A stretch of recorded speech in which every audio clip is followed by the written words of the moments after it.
Hello, this is Professor James Strickler, and this is a course in American government. This lesson is from Unit 9 about civil rights. It's Lesson 9, which asks the question, are civil rights absolute? In this lesson, you'll learn about suspect class, about non-suspect class, and about quasi-suspect class. So let's begin with our question. Are civil rights absolute? In other words, must government treat all people the same? Well, let's use an extreme example to illustrate why civil rights are not absolute. Can children drive? Of course they can't. You're not going to put a 4-year-old behind the wheel. But here's the thing to recognize in that. When we put a law in place that prohibits children from driving, we are discriminating. We are treating one group differently than another. We are treating people 16 years and older different from people who are younger than 16 years old. That is discrimination. That is treating people unequally. But the 14th Amendment of the Constitution says that no state will deny people equal protection of the laws. One way to read that is to say that the state has to treat people equally. But obviously, they don't have to, in at least some circumstances. Like, for example, saying that the 4-year-old can't drive while the 16-year-old can. So what that tells us is that there is some line beyond which the government can discriminate. Now, if the government were instead saying, hey, whites can drive but not blacks, you'd say, oh, no, they can't have a law like that. If they were to have a law saying that men can drive but not women, you'd say, oh, no, they can't have a law like that. But when they have a law that says 20-year-olds can drive but not 10-year-olds, you would say, oh, yeah, I'm okay with that.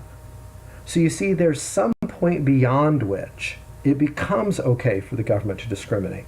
There's some way to distinguish and separate these examples from each other. There's some line between them.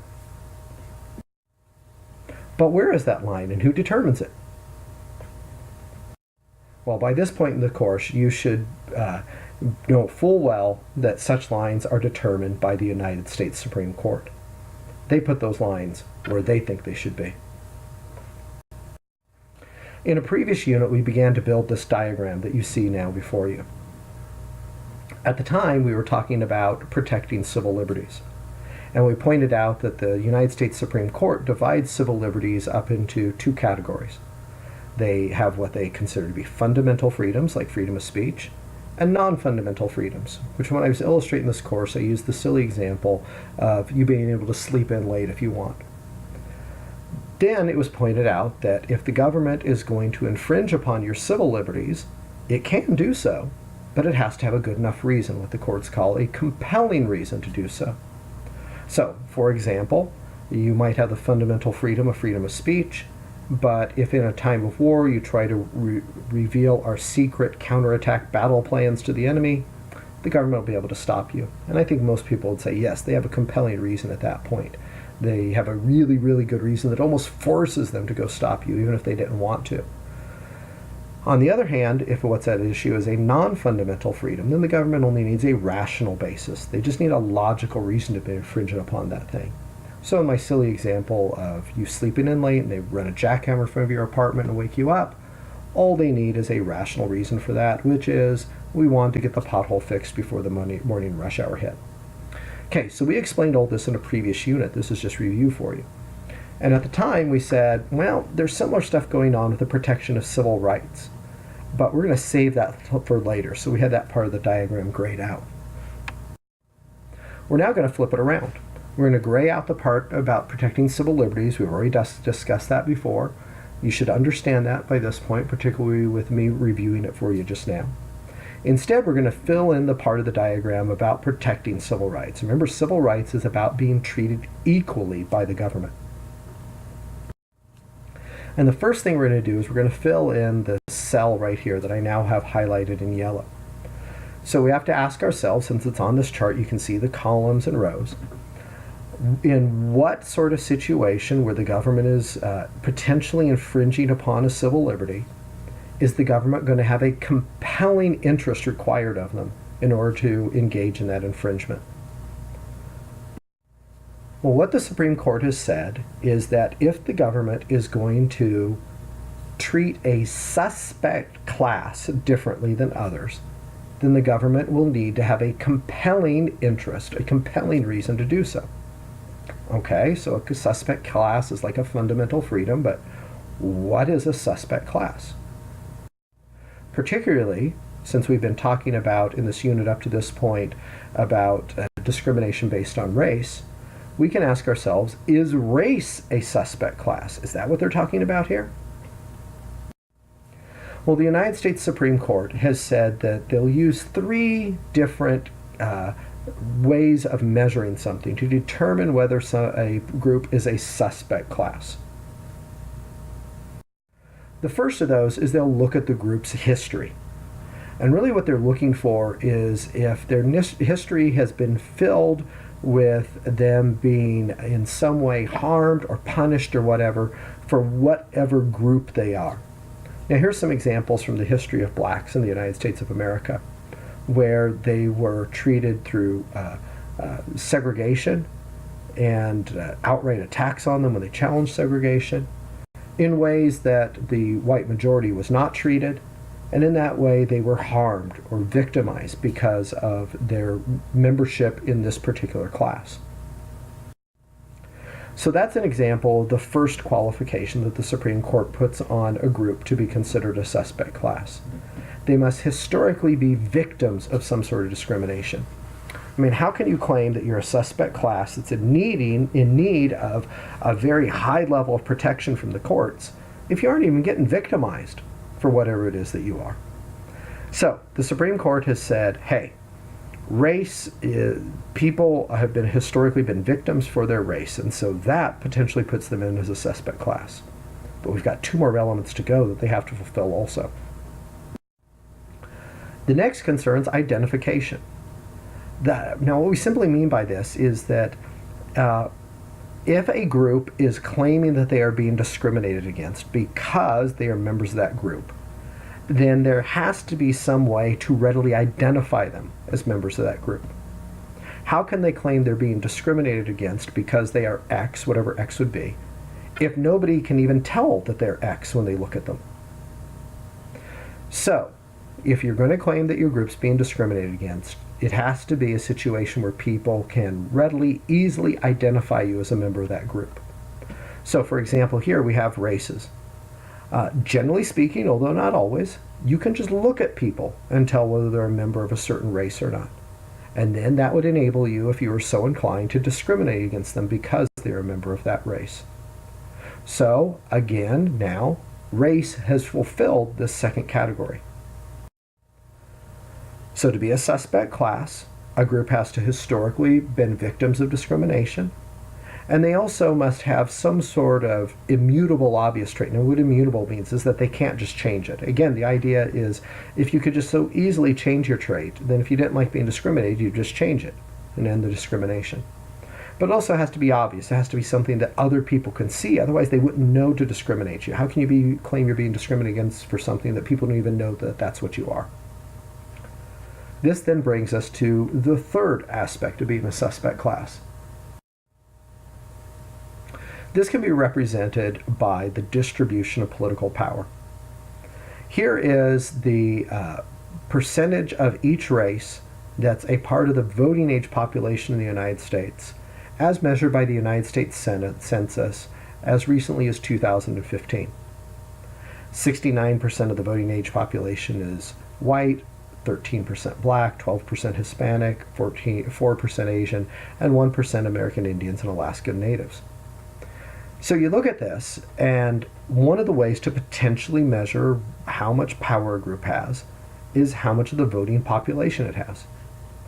So you might look here, and if a person was complaining that they are being discriminated against because they are black, then you could ask yourself, well, do they have power enough to just correct the problem themselves? Because if they do, then they aren't really in need of any sort of special protection from the courts. Well, if they're only 13% of the population, then they obviously can't just outvote everybody else to protect themselves. So this then provides the third element of being a suspect class according to the United States Supreme Court. The group has to be politically weak. Now, that is not meant as an insult toward the group. What it is meant is that they do not have sufficient political power to just correct whatever harm that's taking place to them that they don't like. If they did, then the courts would leave them to correct their own problem rather than the courts stepping in. But if a group fulfills all three of these categories, like discrimination against African Americans based on their race does, then the Supreme Court will call them a suspect class. So, treating people differently because of their race involves a suspect class. Now, notice how I just worded that. I worded it as the government treating them differently based on their race. Now, this can be either for good or ill. As long as they're treating them differently and they fit those characteristics, then they are going to fall under what the courts call strict scrutiny. In other words, the courts are going to carefully look to try to decide, in their opinion, whether or not the discrimination is justified. And then the standard they're going to use to decide whether that discrimination is justified is whether or not it meets a compelling interest that the government has. So the government's going to have a really, really good reason, a compelling reason, a reason that they cannot turn away from in order to stop this discrimination. And this is a category where racial discrimination fits. So now, let's go back to our chart. We've got one cell left to fill in, which we now have highlighted in yellow.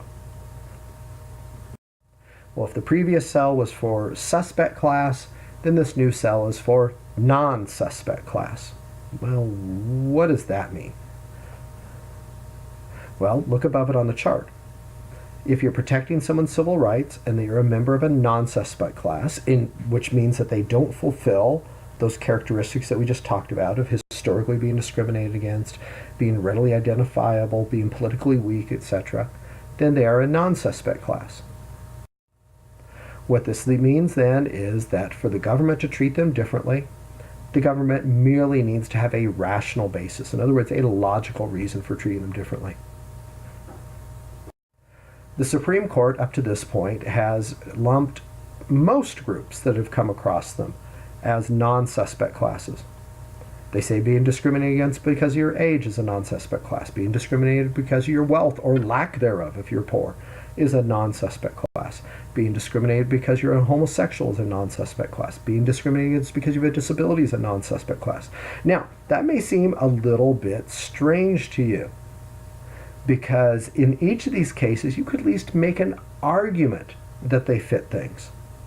So let's take, for example, disability. Have they historically been discriminated against? Well, yeah, I think so.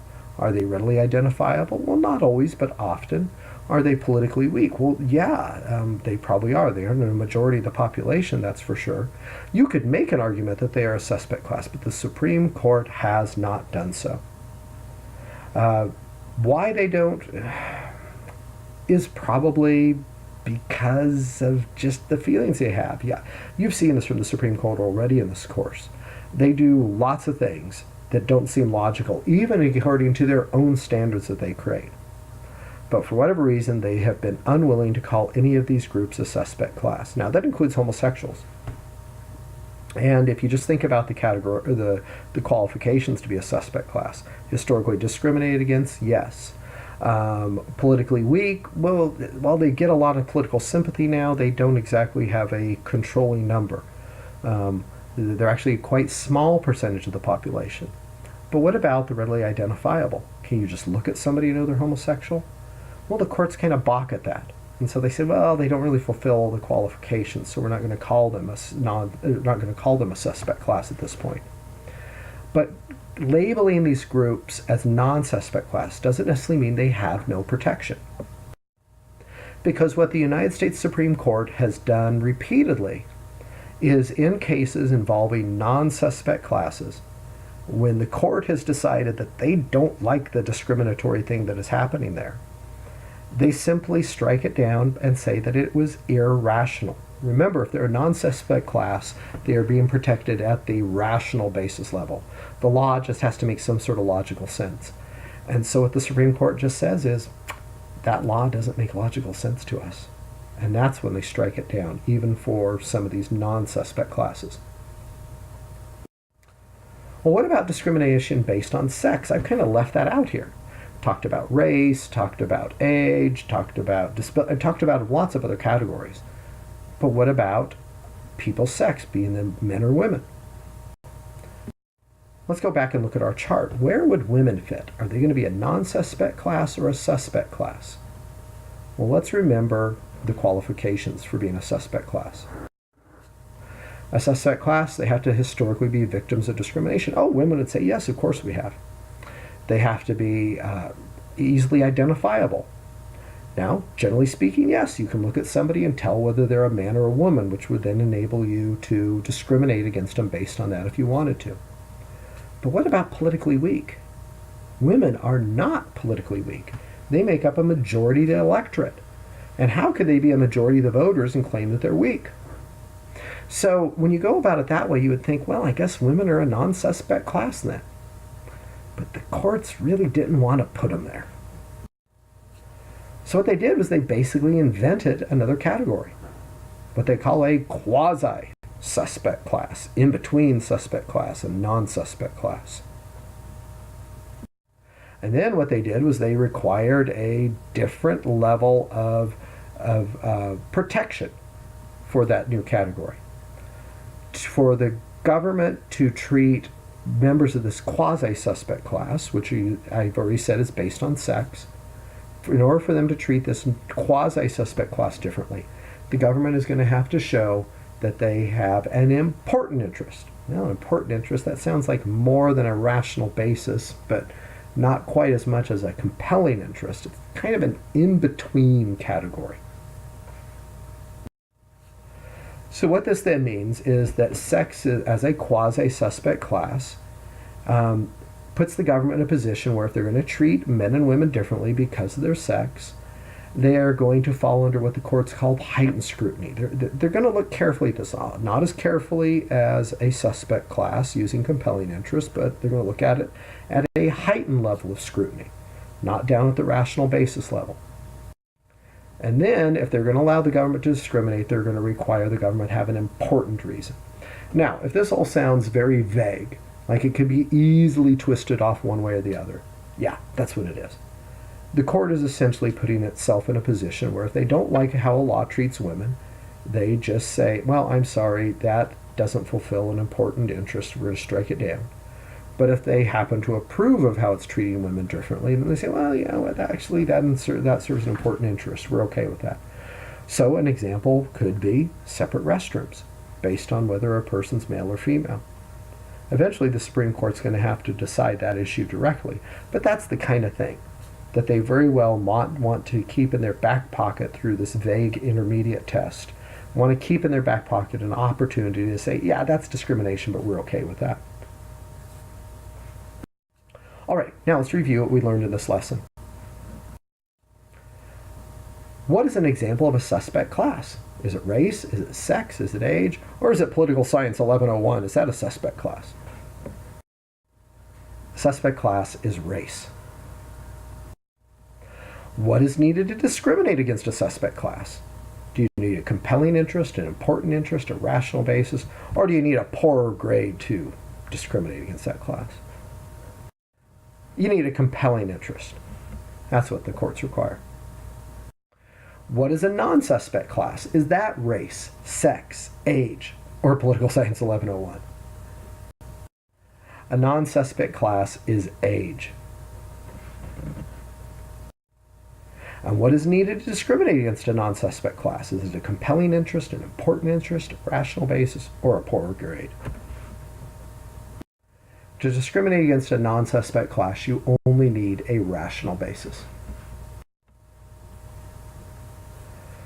What is an example of a quasi-suspect class? Is that race, sex, age, or political science 1101? A quasi-suspect class is sex, discrimination against men and women. And what is needed to discriminate against a quasi-suspect class?